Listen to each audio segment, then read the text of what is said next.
నడుమ చాలా మంది ఇంట్లోన్న సెకండ్ హ్యాండ్ వస్తువులు ఆన్లైన్లో అమ్ముడు చేస్తున్నారు. మంచిగా ఫోటోలు తీసుడు, వెబ్సైట్లో పెట్టి కింద రేట్ రాసుడు.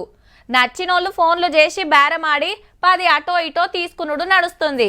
వీళ్ళకి అగ్వకొస్తే అమ్మినోళ్లకు 10 రూపాయలు మిగులుతాయి.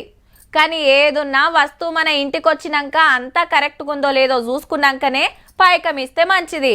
లేదంటే పాత ఫర్నిచర్ అగ్వకే అమ్ముతామని పట్నం శివారు కీసరల గీ అక్క తాన 72,000 గుంజిండ్రట సైబర్ బడ్వేగాళ్ళు.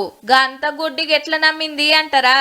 ఆయన మిలిటరీ ఆఫీసరు ట్రాన్స్ఫర్ అయింది ఆయనకు అని చెప్పి సిఐ ఫ్రెండ్ అని చెప్పి సిఐ చెప్పిండు మీ నెంబర్ అని చెప్పి చెప్తే నమ్మాల్సి వచ్చింది. కీసర సిఐ గారి పేరు చెప్పి బోర్లేసిండ్రన్నట్టు.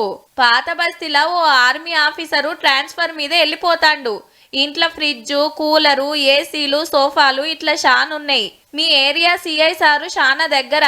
సారే మీ నంబర్ ఇచ్చిండని చెప్తే ఉత్తగానే నమ్మిందట పాపం.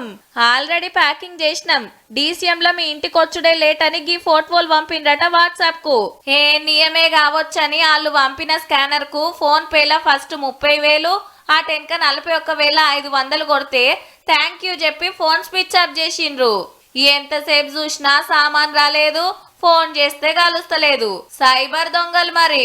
హబ్బెర కొడుకో మోసపోయినమని మొత్తుకుంటా స్టేషన్లో కేసు పెట్టిండ్రిగా. అయినా ముక్కు ముఖం తెలియనోళ్ళు ఫోన్లు చేసి ఏది చెప్పినా ఉత్తగానే నమ్మితే గిట్లనే ముంచుతారు. సిఐ గారు మా నెంబర్ ఎందుకు ఇస్తాడనే చిన్న డౌట్ రానందుకు గింత పనైంది. అయ్యో పాపం అనుడు కాదు, గీసొంటి కథలు పడి మిమ్మల్ని ఎవడన్నా బోర్లేయగల్లా. జర పైలమ్మా.